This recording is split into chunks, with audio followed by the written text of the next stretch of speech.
저는 오늘 본문의 말씀을 통해서 구속의 삶의 가치를 부여하십시오라는 제목으로 함께 은혜를 나누고자 합니다. 우리의 삶에 가치를 부여하는 일은 의미를 부여하는 일과도 같은 것입니다.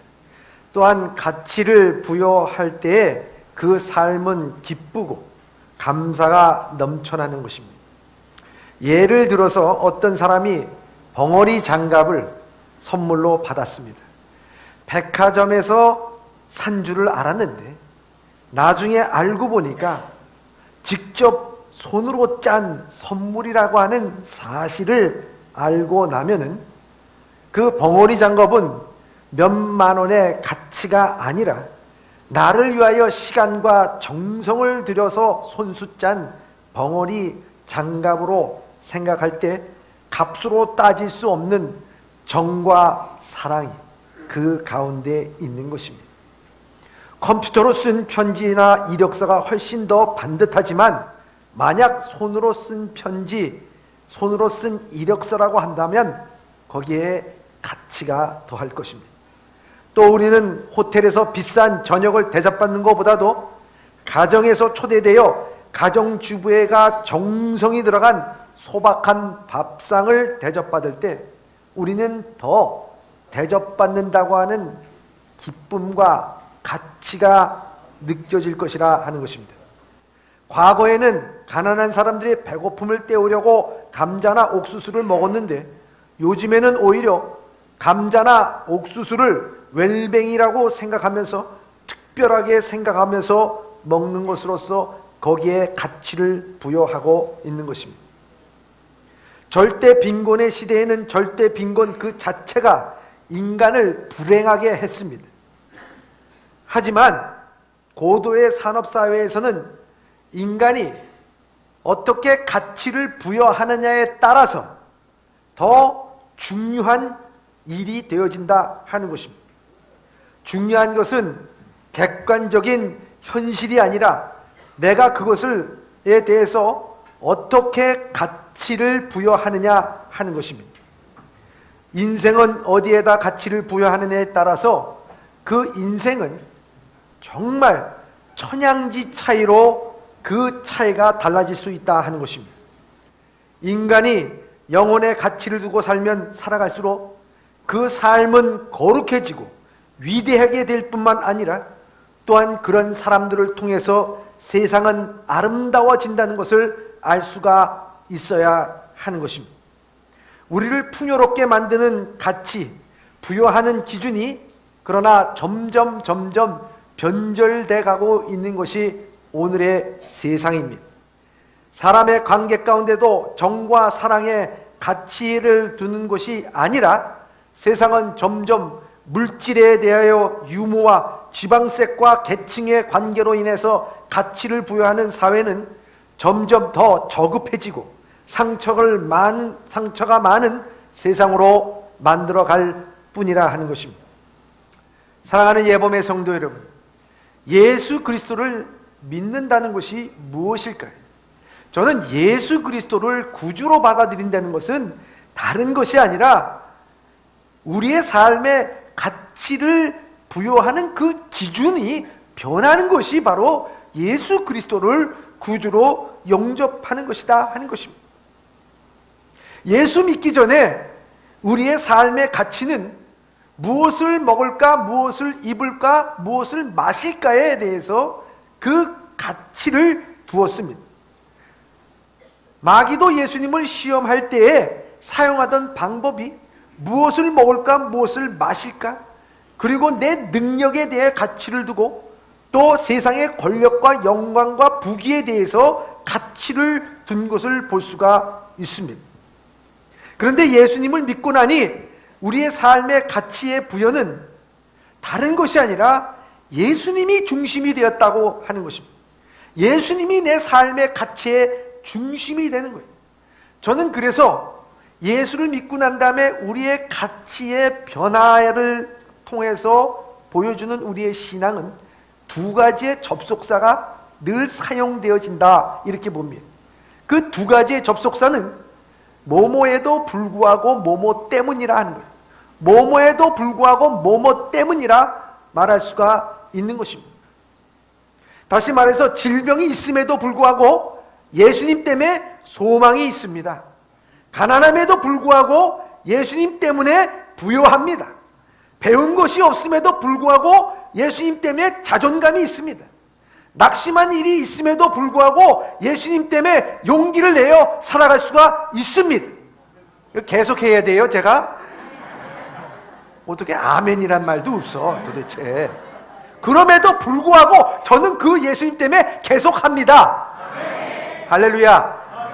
여러분, 예수님이 이 땅에 오셨어요.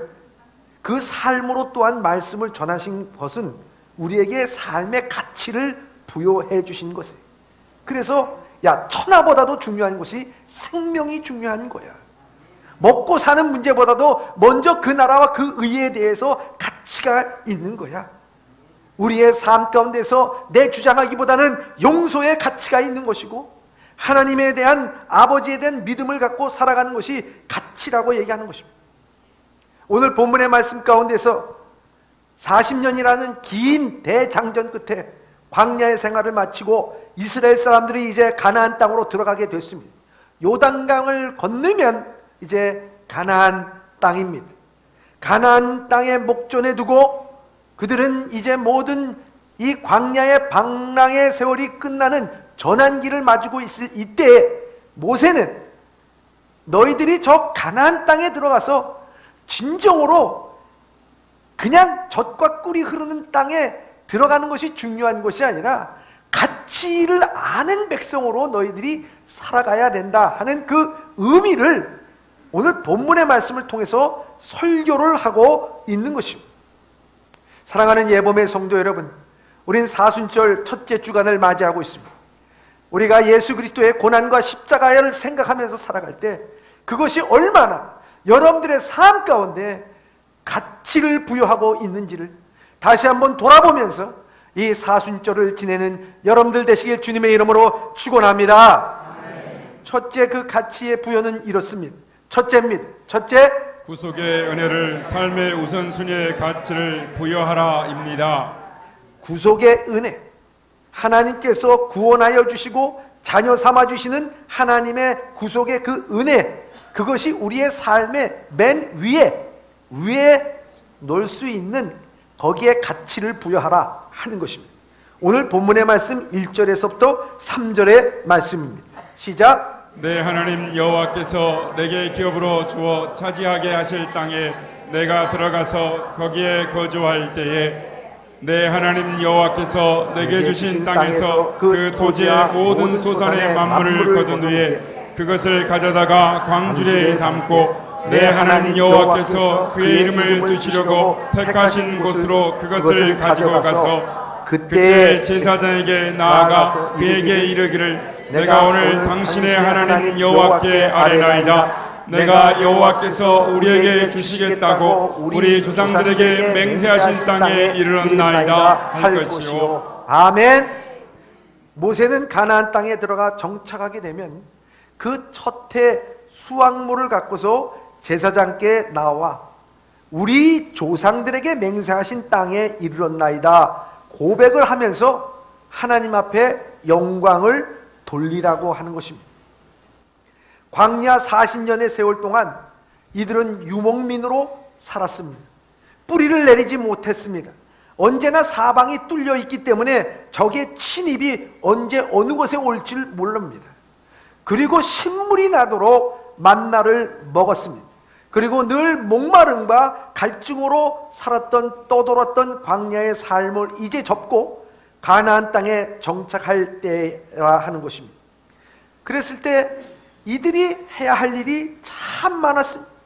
집도 져야 되고 땅도 경작해야 되고 아이들도 돌봐야 되고 이런 모든 일들로 인해요 정신없이 분주한 삶을 살다 보면 어느덧 우리는 그 삶 속으로 빠져 들어가게끔 되어 있다 하는 것입니다.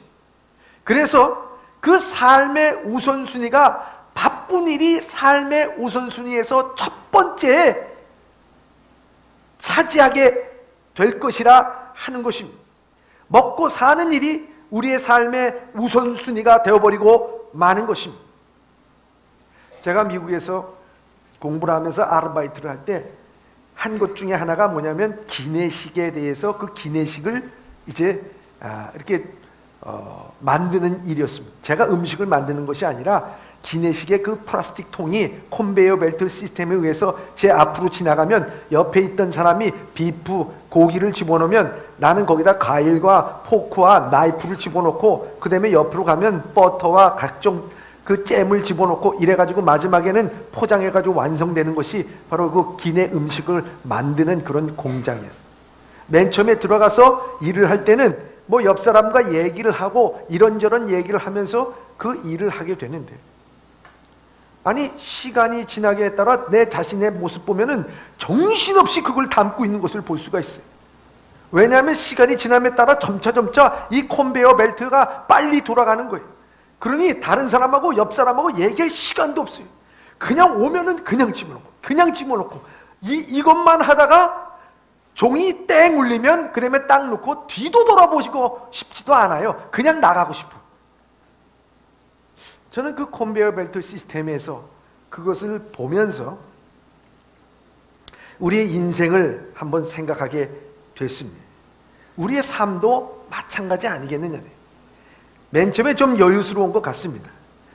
그런데 공부하고 직장 잡고 결혼하고 애 낳고 키우고 시집장가 보내고 손자들을 봐주고 정신없이 살다 보니까 어느덧 요양병원에 와 있습니다. 이게 우리 인생이 아닌가요? 인생의 컨베이어 벨트 시스템에 정신없이 먹고 사는 문제가 우선순위가 되다 보니까 그 삶에 빠져들다 보니까 다른 거 생각할 겨를이 없어. 생각이 없어. 다른 것에 대해서 가치를 둘 그런 여유가 없는 것 아니겠느냐. 주님께서는 그렇게 살고 있는 베드로, 매일 나가서 육신의 삶을 위해서 먹고 사는 문제를 위해서 고기를 잡는 이 베드로에게 부르십니다. 그리고 그에게 뭐라고 얘기합니까? 내가 너를 사람 낚는 어부가 되게 하리라, 이렇게 말씀합니다. 다시 말하자면 인생의 쳇바퀴처럼 정신없이 돌아가는 그 컨베이어 벨트에서 가치를 부여할 수 없고 먹는 거 입는 것에 가치를 부여하는 그 인생을 내려다가 컨베이어 벨트에서 내려놓고 하나님께서는 우리 인생에, 베드로의 인생에게 가치를 부여해 준 겁니다. 육신의 가치가 아니라 영혼의 가치, 순간의 가치가 아니라 영원한 가치, 변하지 않는 가치, 진리에 대한 가치를 부여해 주신 것입니다. 그렇기 때문에 그 영혼 자체도 그 인생의 가치가 달라진 것을 볼 수가 있습니다. 예수님께서 마리아와 마르다 집에 갔을 때도 마찬가지입니다. 마리아는 예수님 무릎에서 열심히 예수님의 말씀을 듣고 있었어요. 근데 마르다는 예수님께 음식을 대접하기 위해서 분주하게 하고 있다가 돕지 않는 마리아를 바라보면서 화가 나고 짜증도 나서 예수님에게 얘기합니다. 예수님, 저 나를 좀 도와주라고. 마리아는 일하지도 않고 저렇게 저기만 앉아 있어요 하면서 화를 낸 겁니다. 그때 예수님께서 누가복음 10장 41절 42절에 이렇게 말씀합니다. 시작. 주께서 대답하여 이르시되 마르다야 마르다야, 내가 많은 일로 염려하고 근심하나 몇 가지만 하든지 혹은 한 가지만이라도 족하니라. 마리아는 이 좋은 편을 택하였으니 빼앗기지 아니하리라 하시니라. 아멘. 결코 마르다의 봉사하는 일을 주님께서는 격화시키려고 하신 말씀이 아닙니다. 여기에 중요한 것은 무엇인가? 자기가 하는 일에 대해서 가치를 부여하라는 것입니다. 내가 예수님을 대접하기 위한 것인데 내가 나 혼자 한다, 이게 내가 왜 해야 되느냐 하면서 내 일도 아닌데 내가 이것을 하고 돕지 않아서 나는 짜증이 나고 화낸다 그러면은 내가 하는 일에 대해서 나는 종과 같은 일이요, 심부름과 같은 일이요, 종업원과 같은 생각을 가질 것입니다. 그렇게 일을 해봤자 그 일은 누구에게도 득이 되지 않고 누구에게도 선한 일이 되지 못한다는 거예요. 예수님께서 하신 말씀은 바로 그 일을 할 때 내가 한 가지 일, 즉 이것은 예수님을 내가 대접할 수 있는 기회를 내게 준 것 아니겠느냐? 내가 이 대접할 수 있는 기회를 내 손으로 했으니, 내가 잘할 수 있는 일을 내게 허락해 주셨으니 내가 얼마나 감사히, 누가 돕던 돕지 않던 내가 주어진 이 일에 대해서 내가 얼마나 귀한 일인가에 대한 가치를 부여하고 나갈 때는 누구나 상관없이 그 일에 대해서 기쁨과 감사함으로 그 모든 일을 할 수 있다 하는 것을 우리에게 말씀해 주고 있는 것입니다.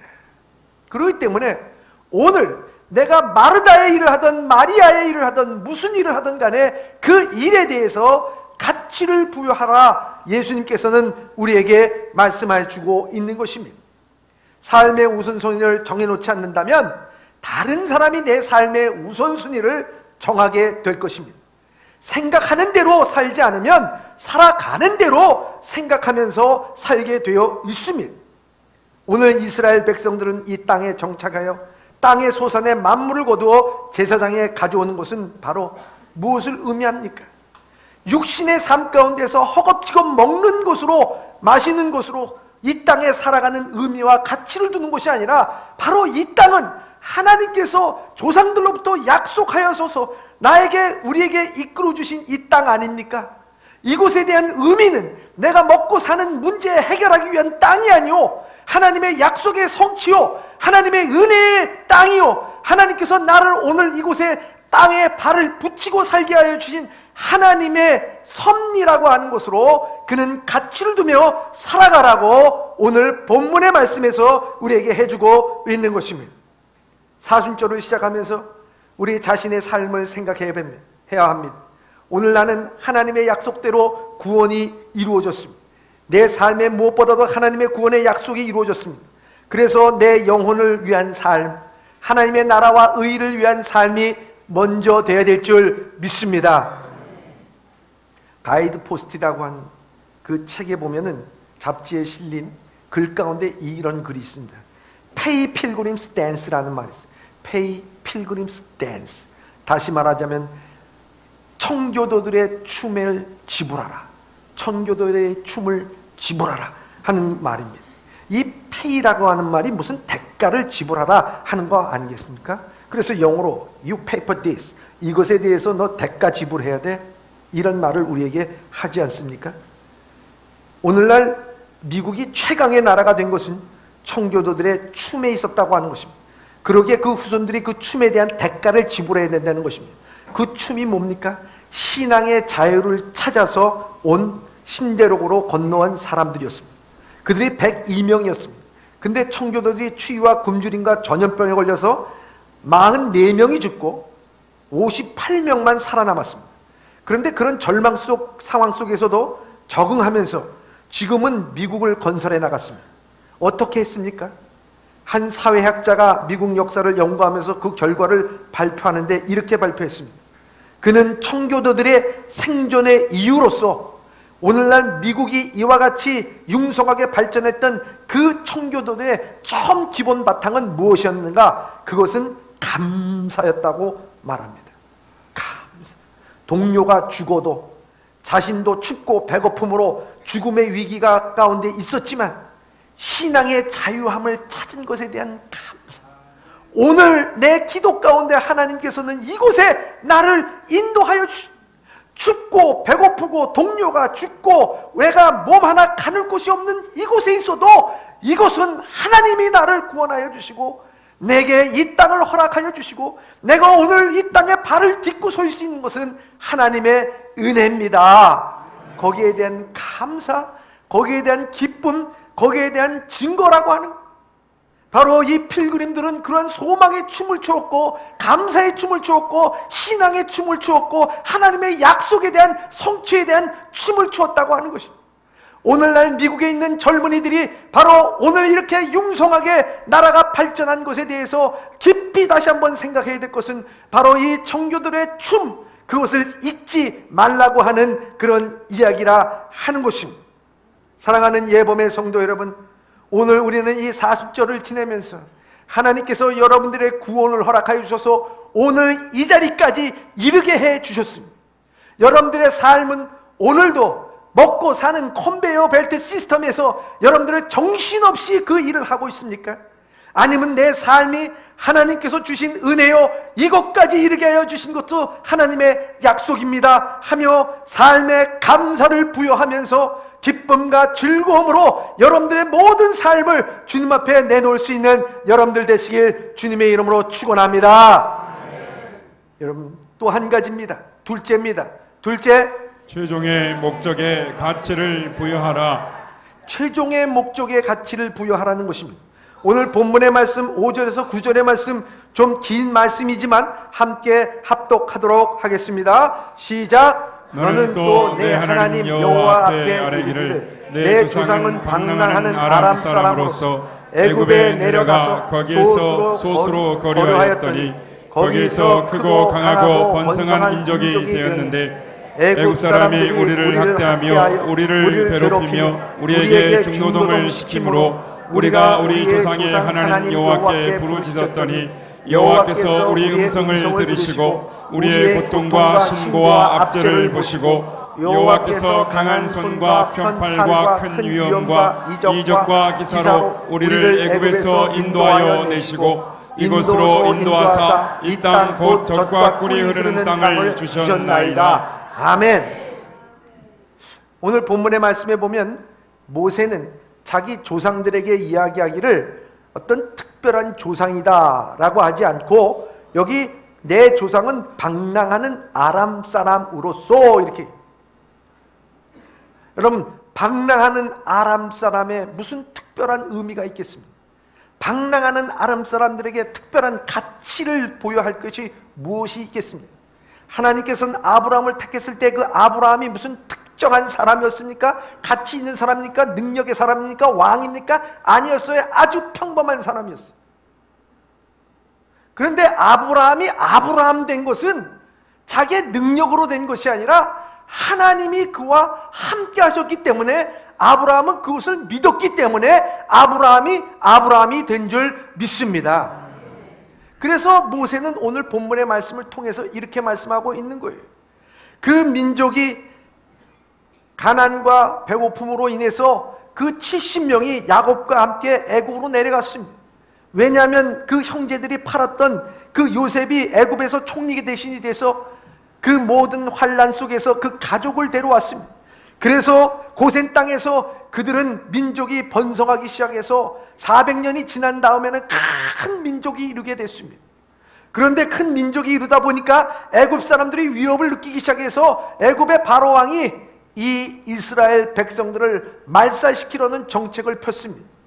그 모든 고통과 압제와 신고 속에서 그들의 기도를 들으시고 하나님은 모세를 통해서 그들을 젖과 꿀이 흐르는 땅으로 인도해 주셨다는 것입니다. 근데 여기서 우리가 잘 알아야 될 것이 있다는 것입니다. 하나님의 최종적인 목적은 그러면 이스라엘 백성들을 그 젖과 꿀이 흐르는 가나안 땅으로 인도하는 것, 먹고 살기에 풍족한 땅으로 인도하는 것이 최종적인 목적이었는가 하는 것입니다. 아니면 하나님은 최종적인 목적은 이스라엘 백성들에게 큰 민족을 이루어 그들의 권세와 힘과 능력을 나타내게 하는 것이 하나님의 최종적인 목적이었느냐 하는 거예요. 우리는 때로는 이 최종적인 하나님의 목적을 잘 알지 못할 때가 있습니다. 우리는 이런 질문을 한번 받게 됩니다. 당신이 가족을 통해서, 교회를 통해서 여러분들이 최종적으로 얻고 싶은 게 뭡니까? 여러분들에게 물어보면 여러분들은 뭐라고 대답하겠습니까? 평화입니다, 안정입니다, 기쁨입니다, 구원입니다. 여러분들 그렇게 얘기할 거예요.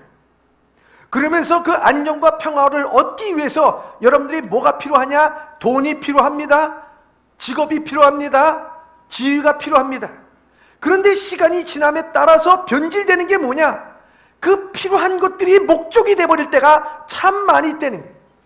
하나님께서 이스라엘 백성들을 이끌어 주시는 최종적인 목적은 그들에게 젖과 꿀이 흐르는 땅에 먹고 사는 문제도 아니요, 큰 권력을 갖고 큰 민족이 돼서 떵떵거리면서 그 힘을 나타내라고 하나님께서 그들을 이끌어 주신 것이 아닙니다. 주님께서의 최종적인 목적은 다른 것이 아니라 예레미야서 11장 4절에 이렇게 되어 있습니다. 시작. 이 언약은 내가 너희 조상들을 쇠풀무 애굽 땅에서 이끌어내던 날에 그들에게 명령한 것이라.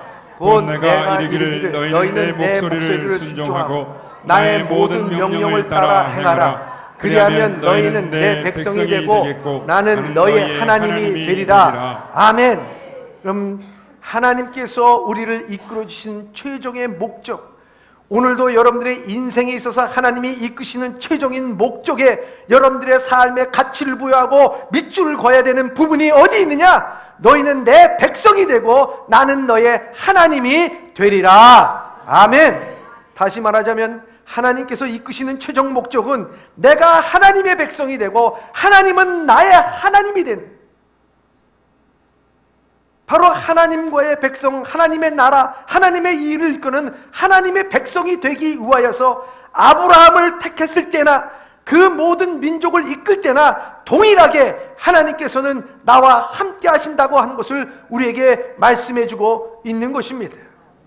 사랑하는 예봄의 성도 여러분, 여러분들의 인생에 있어서 그럼 내가 사업이 잘 되고 자녀들이 잘 되고 질병이 없고 건강하고 풍요롭게 살아갈 때 여러분들은 하나님이 나와 함께 하신다고 한 거기에 가치를 두고 거기에 여러분들 의미를 둡니까? 바뀌어야 된다고 하는 것입니다. 내가 비록 고난과 역경과 시련 가운데 있을지라도, 바닥을 치는 가운데 있다 할지라도 하나님은 나와 함께 하십니다라고 하는, 거기에 나는 하나님의 백성입니다 라고 하는 가치를 부여하고 최종적인 목적의 가치를 부여할 때 내 인생이 달라지고 삶이 달라지고 환경이 나를 엄몰하지 못할 줄 믿습니다. 그것이 바로 이 모세가 가나안 땅에 들어가는 그들에게 준 말씀이라 하는 것입니다. 고린도후서 4장 7절에 보면은 우리가 이 보배를 질그릇에 가졌으니 심히 큰 능력이 하나님께 있고 우리에게 있지 않음을 알게 하려 함이라 말씀하고 있습니다. CCM 작가 박용주 씨는 질그릇에 담긴 보배에 이렇게 썼습니다. 자신에 대한 무력감은 그리스도를 붙잡는 재료이다. 무력감을 느끼기 싫지만 느끼지 않을 수 없는 것이고 느껴야 하는 것입니다. 그래야 우리는 그리스도를 의지하고 하나님은 그렇게 우리를 이끄신다. 우리가 질그릇 같아서의 문제가 아니라 질그릇 같은 존재임을 몰라서가 문제다. 애굽 왕자 모세는 자신의 힘과 열정으로 동족을 구할 수 있을 줄 알았다. 그러나 그는 살인자로서 광야로 도망가게 했다. 하나님께서 힘을 빼신 것이다. 광야에서 내모시는 것도 하나님은 여전히 모세에게 지나친 힘이 들어가 있다고 생각하셨다. 그래서 40년 동안 그대로 두셨다. 하나님께서 모세를 다시 부르셨을 때 모세는 이렇게 말한다. 내가 누구에게 바로에게 가며 이스라엘 자손을 애굽에서 인도하여 내리까? 40년 광야 연단 속에서 오직 모세로 하여금 자기 자신이 질그릇 같은 존재임을 깨닫게 하기 위해서 필요한 것이었습니다. 그때 하나님이 그에게 대답합니다. 비로소 대답합니다. 출애굽기 3장 12절의 말씀입니다. 시작. 하나님이 이르시되 내가 반드시 너와 함께 있으리라. 내가 그의 백성을 애굽에서 인도하여 낸 후에 너희가 이 산에서 하나님을 섬기리니 이것이 내가 너희를 보낸 증거니라. 아멘. 다른 말이 아닙니다. 질그린 줄 몰랐던 왕자 모세는 하나님에게 필요 없습니다. 거룩한 하나님 앞에 신발을 벗는 모세가 필요한 것입니다. 영웅 모세는 필요 없습니다. 주님만 바라보는 모세가 필요했습니다. 주님의 이름만 내세울 수밖에 없는 이름 없는 모세가 필요한 것입니다. 그때 주님께서는 비로소 뭐라고 말씀하십니까? 내가 너와 함께 있으리라. 내가 반드시 너와 함께 있으리라 하는 것입니다. 여러분, 우리 질그릇 같은 존재, 깨지기 쉬운 존재입니다. 상처받기 쉬운 존재입니다. 여러분, 한 주간 살면서 얼마나 낙심되는 일이 있고 내 존재가 아무 가치가 없다라고 생각할 때가 몇 번이나 있었습니다. 자녀들 앞에서, 물질 앞에서, 세상 앞에서 여러분들 그런 일들을 많이 경험했으리라고 봅니다. 그러나 주님께서는 바로 그때 우리의 인생에 가치를 두신 것은 반드시 내가 너희와 함께 하심이라. 여기에 우리의 인생의 밑줄을 긁고 나가야 될 줄 믿습니다. 여러분, 가치 없는 인생이라고 생각하지 마세요. 오늘 주님께서 여러분과 반드시 내가 너와 함께 하리라 할 때 우리의 인생은 질그릇 같은 존재지만 질그릇 안에 보배를 감추어진 존재, 하나님께서 원하시는 것은 영웅이 아닙니다. 하나님께서 원하시는 건 똑똑한 사람이 아닙니다. 하나님이 원하시는 건 능력 많은 사람이 아니라 내가 할 수 있는 것이 뭐가 있겠습니까? 오직 주님만이 내 주인이 되십니다. 그랬을 때 주님께서는 우리에게 가치를 부여해 주실 것입니다. 그게 무엇인가? 내가 반드시 너와 함께 있으리라. 여러분, 주님께서도 부활하고 승천할 때 우리에게 뭐라고 말씀하셨습니까? 볼지어다 내가 세상 끝날까지 너희와 함께 있으리라 하시니라. 할렐루야. 오늘 우리는 그 믿음을 갖고 나가야 될 줄 믿습니다. 마지막입니다. 셋째입니다. 셋째, 나눔의 가치를 부여하라입니다. 11절의 말씀입니다. 시작. 내 하나님 여호와께서 너와 내 집에 주신 모든 복으로 말미암아 너는 레위인과 너희 가운데 거류하는 객과 함께 즐거워할지어다. 아멘.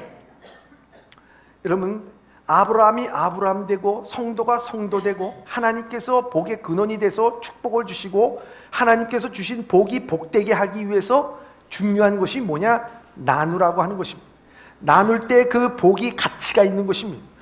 그 복을 혼자만 갖고 있으면 그 복은 가치가 없습니다.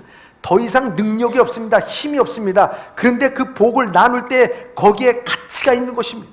그렇기 때문에 나눔 자체에 가치를 두라는 거예요. 그 나눔이라고 하는 것이 여러분들 거기에 가치가 있습니다. 생명의 가치가 있습니다. 통일의 가치가 있습니다. 순환의 가치가 있다고 하는 사실을 알아야 됩니다. 여러분, 물고기 2마리와 보리떡 5개를 갖고 어린 아이가 하나 예수님 앞에 바쳤을 때 5,000명을 먹을 뿐만 아니라 12강주리가 남았다고 되어 있습니다. 나누니까 어떻게 되느냐?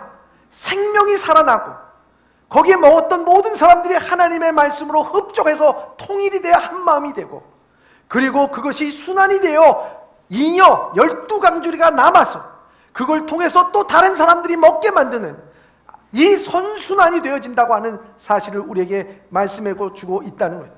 주님께서는 항상 우리에게 말씀합니다. 받는 것보다 주는 것이 복되다고 말씀하고 있습니다.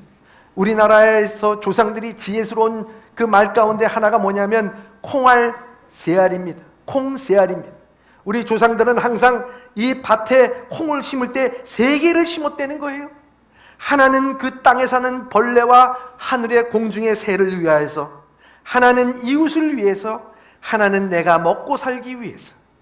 여러분, 콩새알을 통해서 자연과 이웃과 내가 공존하면서 함께 살아가려고 하는 그 지혜, 거기에는 생명이 있고 순환이 있고 하나됨에 대한 법칙이 있는 놀라운 역사가 있지 않습니까?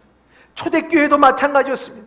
그들은 함께 나누었습니다. 가진 것 나누고 생각도 나누고 신앙도 나누고 가진 것도 나눴을 때 거기에는 빈곤한 사람이 없다라고 성경은 기록되고 있습니다. 사랑하는 예범의 성도 여러분, 지난 세월 여러분들은 얼마나 많은 복을 받았습니까? 그런데 그 복이 복되는 가치를 누리면서 살았습니까? 얼마나 내 안에서 혼자만의 복으로서 그 복을 썩히고 있지는 않았는가 하는 것입니다. 사랑하는 예범의 성도 여러분, 오늘 사순절을 맞이해서 예수님께서 십자가에 돌아가신 것은 우리를 위하여 순전히, 우리를 위하여 자기를 희생하신 주님의 고난의 길이었습니다. 그 평생을 통해서 그렇게 사셨다는 것입니다. 오늘 본문의 말씀을 통해서 오늘 우리의 인생에 가치를 부여할 수 있기를 바랍니다. 여러분들 사는 대로 생각하면서 살아가면 여러분들 그렇게 살게끔 되어 있습니다. 여러분들의 우선순위를 분명하게 정하지 않으면 사단이나 세상이 여러분들의 우선순위를 정하게끔 되어 있습니다. 오늘 하나님께서 나에게 구원해 주신 구원의 그 섭리에 가치를 두고 우선순위를 두고 먹고 사는 문제보다 하나님의 나라와 감사와 기쁨으로 살아갈 수 있는 예범의 성도들이 다 되시길 바랍니다. 하나님의 최종적인 가치는 바로 여러분들이 하나님의 백성이 되고, 하나님은 여러분들의 백성이 되어 반드시 내가 너와 함께하리라 하신 주의 말씀처럼 내가 힘들 때도 어려울 때도 하나님은 나와 함께 하십니다라고 하는 것에 가치를 두고 살아갈 때 하나님께서는 우리의 인생 어렵고 힘들고 모든 상처도 하나님의 은혜로서 의미가 된 가치 있는 인생이 될 줄 믿습니다. 오늘도 우리의 나누는 인생 가운데 하나님의 축복이 배가 되고 12광주리가 넘는 잉여의 삶을 살아가는 축복을 누리는 예범의 성도들이 다 되시길, 이 사순절의 계절에 느낄 수 있는 예범의 성도들이 다 되시길 주님의 이름으로 축원합니다.